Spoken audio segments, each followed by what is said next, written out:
Kisah Nabi Yahya adalah sebuah cerita yang mengandung makna mendalam yang tidak hanya terdapat dalam Al-Quran, tetapi juga dalam Injil dan kitab-kitab suci lainnya. Sebagai nabi yang dihormati dalam agama-agama samawi, kisah hidup Yahya menjadi jembatan penghubung antar keyakinan. Dalam setiap ajaran, ia dikenal sebagai sosok yang penuh kebijaksanaan, keteguhan iman, dan pengabdian pada Tuhan. Kisah ini yang mengalir dari sumber-sumber agama-agama besar dunia mengajarkan nilai-nilai yang universal seperti kebaikan, kesucian, dan ketulusan hati. Ini bukanlah cerita yang dimaksudkan untuk merendahkan atau membandingkan keyakinan manapun, melainkan untuk menunjukkan bagaimana tokoh yang sama dihormati dan diakui dalam berbagai tradisi. Dengan demikian, kita dapat melihat kisah Nabi Yahya sebagai pelajaran tentang kebersamaan dan pengertian antar agama yang saling melengkapi dan menginspirasi umat manusia menuju kebaikan bersama. Pertanyaan yang kedua, apa tujuan dari video ini terkait dengan pemahaman istilah-istilah tersebut? Tujuan dari video ini terkait dengan pemahaman istilah Yahudi dan Bani Israel adalah untuk memberikan klarifikasi dan menjelaskan perbedaan antara kedua istilah tersebut agar tidak terjadi kesalahpahaman. Dalam masyarakat, seringkali kedua istilah ini digunakan secara bergantian, padahal masing-masing memiliki makna, konteks, dan implikasi yang berbeda. Dengan memberikan penjelasan yang mendalam mengenai asal-usul dan penggunaan istilah-istilah ini, video ini bertujuan untuk mengedukasi penonton dan mendorong pemahaman yang lebih akurat mengenai sejarah dan identitas yang terkait dengan kedua kelompok tersebut. Selain itu, video ini juga berfungsi untuk mengatasi stereotip dan prasangka yang seringkali muncul akibat kebingungan antara kedua istilah ini. Dengan menyajikan informasi yang objektif dan berbasis fakta, diharapkan penonton dapat melihat perbedaan yang ada tanpa terjebak dalam generalisasi yang merugikan. Tujuan akhir dari video ini adalah untuk mendorong dialog yang lebih konstruktif dan saling menghormati antara berbagai komunitas agama dan etnis, serta meningkatkan kesadaran akan pentingnya memahami konteks sejarah dalam interaksi sosial. Dengan demikian, video ini berupaya menjadi sumber informasi yang bermanfaat dan memberikan panduan bagi penonton untuk lebih memahami kompleksitas istilah-istilah tersebut dalam konteks agama dan sejarah. Pertanyaan yang ketiga, apa pengertian dari istilah Bani Israel dan dari mana asal-usulnya? Istilah Bani Israel merujuk kepada keturunan Nabi Yakub yang juga dikenal sebagai Israel. Dalam bahasa Arab, Bani berarti anak-anak atau keturunan, sehingga Bani Israel secara harfiah dapat diartikan sebagai keturunan Israel. Nabi Yakub adalah putra Nabi Ishak dan cucu Nabi Ibrahim, yang merupakan tokoh penting dalam tradisi Abrahamik. Dalam konteks ini, Bani Israel mencakup seluruh bangsa yang berasal dari 12 anak Nabi Yakub, yang masing-masing menjadi pemimpin suku-suku yang berbeda, yakni suku-suku Israel. Asal-usul istilah ini dapat ditelusuri kembali ke kisah-kisah yang terdapat dalam kitab suci, termasuk Al-Quran dan Alkitab. Dalam Al-Quran, Bani Israel sering disebut dalam konteks perjalanan sejarah mereka, mulai dari masa penindasan di Mesir, di mana mereka diperbudak oleh Fir'aun, hingga peristiwa keluarnya yang dipimpin oleh Nabi Musa. Kisah ini merupakan salah satu momen penting dalam sejarah Bani Israel dan memiliki dampak yang besar dalam pengembangan identitas mereka sebagai bangsa yang dipilih oleh Allah. Para penafsir sering menghubungkan nama Yahya dengan arti mempercepat atau menghidupkan, mengacu pada kemandulan ibu Yahya yang disembuhkan oleh Allah, serta khotbah Yahya yang diyakini umat Islam membuat hidup iman Bani Israel. Arti nama ini sama dengan nama Yehia yang bermakna Yahweh hidup, sebagaimana sosok Yehia yang menjadi penjaga tabut perjanjian. Sangat mungkin nama Yahya digunakan oleh umat Kristen Arab pada abad ke-6 dan ke-7 Masehi sebagai julukan kehormatan bagi Yohanan atau Yuhana, karena dia dipandang sebagai penjaga dari tabut perjanjian yang baru. Perjanjian baru ini merujuk pada Isa Al-Masih yang membawa syariat atau hukum baru, yaitu Injil, untuk melengkapi dan menyempurnakan syariat lama umat Yahudi, yaitu Taurat. Setelah Sulaiman mangkat, kerajaan Israel terpecah menjadi dua. Kerajaan di utara, yang juga disebut kerajaan Israel, sering disebut kerajaan utara atau kerajaan Samaria, untuk membedakan dengan kerajaan Israel lama. Di selatan, berdiri kerajaan Yehuda. Kerajaan Samaria ditaklukkan oleh Asyur pada tahun 720-an sebelum Masehi. 1,5 abad kemudian, kerajaan Yehuda juga runtuh, ditaklukkan oleh Babilonia baru pada tahun 587 sebelum Masehi. Bait suci yang juga dikenal sebagai Baitul Maqdis atau Masjid Al-Aqsa dihancurkan. Banyak Bani Israel kemudian diasingkan ke Babilonia. Pada masa-masa selanjutnya, Bani Israel atau keturunan Nabi Yakub kerap disebut bangsa Yahudi. Meskipun ada juga non-Bani Israel yang memeluk ajaran Yahudi. 50 tahun berlalu hingga Bani Israel diperkenankan kembali ke Palestina. Bait suci kembali dibangun. Antara tahun 332 hingga 160 sebelum Masehi, kawasan Palestina dikuasai oleh dinasti-dinasti Yunani. Mereka mendorong proses Helenisasi yang membuat kebudayaan Yunani dominan hingga memengaruhi kehidupan sosial keagamaan Bani Israel. Proses Helenisasi ini memicu pemberontakan besar, pemberontakan Makabe. Akhirnya, umat Yahudi berhasil berkuasa secara mandiri di bawah dinasti Hashmonayim. Saat memperluas wilayahnya, dinasti Hashmonayim memaksa penduduk taklukan untuk memeluk agama Yahudi, meskipun mereka bukan keturunan Bani Israel. Bangsa Edom, misalnya, akhirnya menjadi pemeluk agama Yahudi. Pada tahun 37 sebelum Masehi, kekuasaan dinasti Hashmonayim berakhir, digantikan oleh Herodes yang agung. Herodes adalah keturunan bangsa Edom yang memeluk agama Yahudi pada masa Hashmonayim. Ketika Herodes Agung wafat pada 4 sebelum Masehi, wilayah Palestina dibagi untuk 3 putranya, Herodes Archelaus, Herodes Antipas, dan Herodes Filipus II. Mereka tidak menyandang gelar raja seperti ayah mereka. Archelaus bergelar etnark atau semacam gubernur, sementara Antipas dan Filipus menyandang gelar tetrark. Namun, sebagaimana ayah mereka, ketiganya tetap menjadi penguasa bawahan Kaisar Romawi. Yahya adalah seorang nabi dari Bani Israel. Alkitab menyebutkan bahwa dia adalah putra Zakaria dan Elisheba. Keduanya berasal dari keturunan Harun, dari suku Lewi. Zakaria sendiri adalah seorang imam atau pendeta yang dalam bahasa Ibrani disebut Kohen.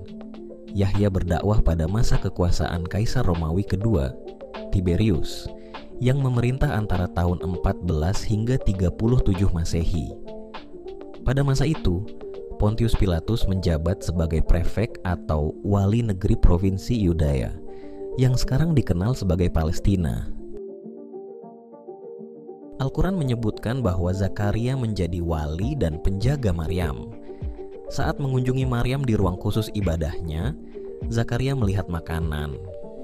Ketika ditanya asal makanan tersebut, Maryam menjawab bahwa itu berasal dari Allah. Mendengar itu, Zakaria pun berdoa agar dirinya juga dikaruniai keturunan. Para ulama menjelaskan, Maryam mendapatkan buah-buahan yang bukan musimnya, sebagai bentuk mukjizat. Zakaria yang menyaksikan kesalehan Maryam dan karunia Allah yang diberikan kepadanya, menjadi ingin memiliki keturunan sendiri. Terkait hubungan keluarga, disebutkan bahwa Hannah, ibu Maryam, adalah saudari Elisheba, istri Zakaria. Pendapat lain menyebutkan bahwa Hannah adalah bibi Elisheba dari pihak ibu. Dalam Al-Quran juga dijelaskan, Zakaria memohon kepada Allah dengan suara lembut di ruang ibadahnya. Saat itu, usianya sudah sangat tua, dan istrinya adalah seorang wanita yang mandul. Dia khawatir akan kerabatnya setelah dirinya tiada, dan memohon seorang anak yang akan menjadi pewaris keluarga Yakub. Beberapa penafsir menjelaskan, Zakaria merasa khawatir jika kerabatnya tidak mampu mengurus dan memandu Bani Israel sesuai hukum Allah setelah dirinya tiada. Oleh karena itu, dia memohon seorang anak yang saleh, berbakti, dan dapat melanjutkan tugasnya sebagai pewaris spiritualnya. Dalam hukum Musa sendiri dijelaskan, kedudukan imam diwariskan dari ayah kepada putranya di kalangan keturunan Harun. Quran menjelaskan bahwa setelahnya, malaikat datang mengabarkan bahwa Zakaria akan memiliki seorang putra yang bernama Yahya. Zakaria pun bertanya, bagaimana mungkin dia bisa memiliki anak, sedangkan dia sudah berusia senja, dan Elisheba, istrinya, adalah wanita mandul. Melalui malaikat, Allah menjelaskan bahwa hal itu adalah sesuatu yang mudah baginya. Zakaria kemudian meminta tanda, dan Allah menjawab bahwa Zakaria tidak akan mampu bicara selama 3 hari, 3 malam, meskipun tubuhnya dalam keadaan sehat. Sementara itu, Alkitab menceritakan bahwa malaikat Jibril mendatangi Zakaria saat dia mendapat giliran tugas untuk membakar ukupan di dalam Baitul Maqdis. Di luar, jamaah tengah berdoa. Jibril menyampaikan bahwa Zakaria akan dikaruniai seorang anak yang akan menjadi utusan Tuhan, kuat dan berkuasa seperti Ilyas. Zakaria menjelaskan bahwa dia dan istrinya sudah tua. Namun Jibril menegaskan bahwa kabar itu adalah kehendak Tuhan. Karena Zakaria tidak percaya, Jibril menyatakan bahwa Zakaria tidak akan bisa bicara hingga Yahya lahir. Di luar, jamaah mulai heran. Mengapa Zakaria begitu lama di dalam? Ketika akhirnya keluar, Zakaria tidak bisa bicara dan hanya menggunakan isyarat tangan. Orang-orang pun menyadari bahwa Zakaria telah menerima penglihatan saat berada di dalam. Ada yang berpendapat saat itu Zakaria berusia 77 tahun atau bahkan lebih muda. Namun, pendapat lain menyebutkan bahwa usianya mencapai 92 tahun. Alkitab mencatat, saat kandungan Elisheba memasuki usia 6 bulan, Maria mulai mengandung Isa. Setelah Elisheba melahirkan, putranya disunat pada usia 8 hari. Al-Quran menyebutkan bahwa Allah memberikan nama anak itu Yahya dan berfirman, "Kami belum pernah memberikan nama seperti itu sebelumnya." Namun, Alkitab menjelaskan, keluarga besar mereka berencana menamai anak itu Zakaria, sesuai nama bapaknya. Tapi, Elisheba menolak. Ia ingin menamainya Yahya atau Yohanan, yang dikenal juga sebagai Yohanes. Mereka pun heran. Tidak ada yang memiliki nama seperti itu di keluarga besar kita, balas mereka. Hingga akhirnya, Zakaria menulis di atas batu tulis. Namanya adalah Yahya. Seruan dan dakwah Nabi Yahya tidak disebutkan dalam Al-Quran. Dalam sebuah riwayat hadits, dikisahkan bahwa Yahya mengumpulkan Bani Israel di Bait Suci atau Baitul Maqdis hingga tempat itu penuh sesak. Lalu ia menyampaikan kepada mereka 5 hal penting: menyembah Allah dan tidak menyekutukannya dengan sesuatu apapun, syalat atau ibadah, puasa, sedekah, dan berzikir, yaitu menyebut nama Allah. Alkitab mencatat bahwa Nabi Yahya sehari-hari mengenakan jubah bulu unta dengan ikat pinggang kulit. Sedangkan makanannya adalah belalang dan madu hutan. Ia menyeru manusia untuk bertobat hingga penduduk dari berbagai daerah berbondong-bondong mendatangi seruannya. Di Sungai Yordan, Yahya melakukan ritual baptis sebagai bentuk pertobatan. Yahya juga mengingatkan bahwa setelah dirinya akan datang seorang sosok yang lebih mulia dan agung darinya. Sosok itu ditafsirkan sebagai Isa bin Maryam. Dalam berdakwah, Yahya dikenal sangat tegas, bahkan sampai berhadapan langsung dengan Herodes Antipas, tetrak kawasan Galilea dan Perea. Yahya menegur Herodes Antipas atas berbagai kejahatan yang dia lakukan, termasuk pernikahannya dengan Herodias. Dari segi silsilah, Herodias adalah keponakan Herodes Antipas. Dari segi pernikahan, Herodias adalah ipar Herodes Antipas. Karena dia adalah istri dari saudara tirinya. Setelah keduanya bercerai dengan pasangan masing-masing, mereka kemudian menikah. Yahya mengecam hal ini karena saat mereka menikah, mantan suami Herodias masih hidup, dan tindakan ini melanggar hukum Taurat. Terkait suami pertama Herodias, catatan sejarah menunjukkan bahwa dia adalah Herodes kedua. Namun, Alkitab menyebutkan namanya sebagai Filipus. Sebagian sarjana menyimpulkan bahwa nama asli Herodes II adalah Herodes Filipus. Berbeda dengan Filipus lain yang mewarisi sebagian wilayah Palestina setelah Herodes Agung wafat. Namun banyak sarjana lain yang tidak sepakat dan menyatakan bahwa penulis Alkitab mungkin telah melakukan kesalahan. Atas penentangannya terhadap Herodes Antipas, Yahya kemudian dibelenggu dan dipenjara. Injil Matius menyebutkan bahwa Herodes Antipas ingin membunuh Yahya, tetapi dia takut atas reaksi banyak orang karena mereka sangat menghormati Yahya sebagai nabi yang memiliki pengaruh besar di masyarakat. Namun dalam Injil Markus disebutkan bahwa Herodiaslah yang menginginkan kematian Yahya, sedangkan Herodes Antipas menentang hal itu. Bahkan dia memerintahkan para penjaga untuk menjaga baik-baik keselamatan Yahya di dalam tahanan, karena dia tahu bahwa Yahya adalah orang baik. Herodes Antipas sendiri bahkan disebut suka mendengar perkataan Yahya. Alkitab menyebutkan bahwa saat perayaan ulang tahun Herodes Antipas, seorang gadis menari di pesta dan membuat senang Herodes Antipas dan tamu-tamunya. Herodes Antipas kemudian mengatakan akan mengabulkan permintaan gadis itu sebagai imbalan. Gadis itu kemudian bertanya pada ibunya, dan ibunya menyuruhnya untuk meminta kepala Yahya. Setelah permintaan itu disampaikan oleh gadis tersebut, Herodes Antipas bersedih, tapi tak bisa mengingkari janji yang telah dia ucapkan di hadapan orang-orang. Akhirnya, Herodes Antipas memerintahkan agar Yahya dipenggal dan kepalanya disuguhkan dalam nampan. Setelah mendengar kematian Yahya, murid-muridnya mengambil jenazahnya dan menguburkannya. Ada dua pendapat terkait identitas gadis yang menari, dan perbedaan ini berasal dari masalah penerjemahan Alkitab. Pendapat pertama menyebutkan bahwa dia adalah anak perempuan Herodes Antipas yang bernama Herodias. Namanya sama dengan istri baru Herodes Antipas. Pendapat kedua menyebutkan bahwa dia adalah anak perempuan Herodias. Terkait pendapat kedua, keterangan tambahan menyebutkan bahwa dia adalah anak Herodias dengan suami pertamanya. Alkitab terjemahan NRSV memilih pendapat pertama, sedangkan Alkitab terjemahan bahasa Indonesia merujuk pada pendapat kedua. Yahya dipandang seorang nabi dalam Islam. Kisah yang berkaitan dengan Yahya dalam Al-Quran adalah mengenai doa Zakaria yang memohon keturunan. Bagian kisahnya yang lain disadur dari riwayat hadits atau sumber-sumber Kristen.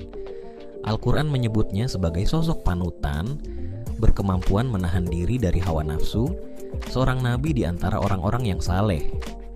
Yahya juga dianugerahi hikmah sejak masih anak-anak, sosok yang berbakti pada orang tua, dan bukan orang yang sombong dan durhaka.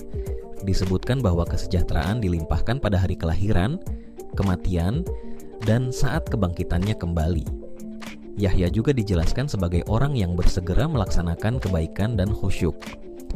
Di ayat lain, Yahya disebut bersama Zakaria, Isa, dan Ilyas sebagai orang yang saleh. Yahya juga disebutkan membenarkan kalimat atau firman dari Allah.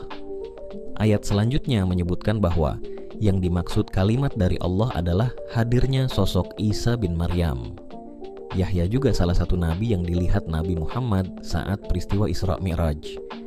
Disebutkan bahwa Yahya berada di langit kedua bersama Isa. Yahya dipandang sebagai nabi, juga dihormati sebagai santo oleh banyak tradisi Kristen. Dalam Kristen, sosok Yahya utamanya memiliki peran khusus sebagai pendahulu kedatangan Isa yang dipandang sebagai Mesias yang sudah dinubuatkan.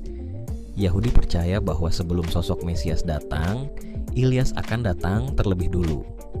Umat Kristen percaya bahwa Yahya adalah Ilyas, dalam artian bahwa Yahya adalah penerus spiritual dari Ilyas. Gereja Katolik memperingati Yahya pada 2 hari raya, yakni perayaan kelahiran Santo Yohanes Pembaptis pada 24 Juni dan kematian Yohanes Pembaptis pada 29 Agustus. Mandaisme. Yahya dianggap sebagai nabi utama umat Mandaisme atau Syabi'iyah dan berperan besar dalam beberapa tulisan mereka seperti Kitab Ginzarba dan Drashade Yahya, Kitab Yahya. Mereka memandang Yahya sebagai satu-satunya Mesias yang sejati dan menentang Isa. Pada masa hidup Zakaria, para imam atau pendeta Yahudi masih melanjutkan tugas mereka memimpin upacara kebaktian atau peribadatan di Bait Suci atau Baitul Maqdis. Ada 24 giliran kebaktian. Setiap giliran disebut sesuai dengan nama-nama keturunan Harun. Setiap imam mendapat giliran bertugas selama sepekan dalam setiap 6 bulan. Jadi, 24 giliran kebaktian tersebut diselesaikan dalam 24 pekan dan setahun 48 giliran dalam 48 pekan. Giliran pertama disebut Jehoyarib yang dimulai hari Sabat atau Sabtu pada bulan Nisan menurut kalender Yahudi. Bulan Nisan bersamaan dengan musim semi, sedangkan Ma'aziyah merupakan giliran ke-24 atau giliran terakhir pada pertengahan pertama tiap tahun. Pada saat Zakaria berada di Bait Suci, malaikat Jibril datang kepadanya menyampaikan kabar gembira tentang anak yang akan lahir dari kandungan istrinya. Injil Lukas 1:5 menyatakan, pada zaman Herodes, Raja Yudea, adalah seorang imam yang bernama Zakaria dari rombongan Abia. Ungkapan Abia dalam ayat ini mendapat penjelasan dalam kitab 1 Tawarikh 24:10 bahwa Abia atau Abijah adalah giliran ke-8. Ini berarti memasuki pekan ke-9 setelah awal bulan pertama, Nisan. Jadi Zakaria bertugas antara tanggal 27 Iyar sampai dengan tanggal 15 Sivan menurut kalender Yahudi 1-8 Juni. Setelah dihitung dari 6 April tahun 1885 SM yang bertepatan dengan Sabat pada bulan Nisan. Diketahui bayi biasanya berada dalam kandungan selama 9 bulan 10 hari. Jika diperhitungkan sejak waktu Zakaria menerima kabar gembira tentang kehamilan istrinya sampai lahirnya Yahya, akan ditemukan tanggal 27 Maret atau 1 Nisan sebagai hari kelahiran Yahya. Terdapat beberapa tempat yang diyakini sebagai makam Yahya. Masjid Nabi Yahya, Sebastia, Nablus diyakini sebagai tempat dimakamkannya tubuh Yahya.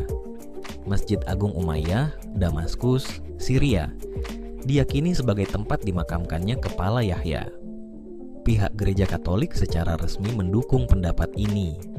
Beberapa tempat yang diklaim menyimpan tangan kanan Yahya: Biara Ortodoks Serbia Cetinje, Montenegro, Istana Topkapi, Istanbul, Skete Prodromos, Gunung Athos. Tangan kiri Yahya diklaim berada di Gereja Apostolik Armenia Santo Yohanes, Cinsurah, Benggala Barat. Terima kasih telah menonton video ini. Jangan lupa untuk memberikan like dan subscribe agar Anda tidak ketinggalan video menarik lainnya. Bagikan juga video ini kepada teman-teman Anda yang ingin mengetahui lebih banyak tentang kisah Nabi Yahya. Mari terus belajar dan saling memahami agar kita dapat hidup dalam kedamaian dan kebersamaan. Sampai jumpa di video berikutnya.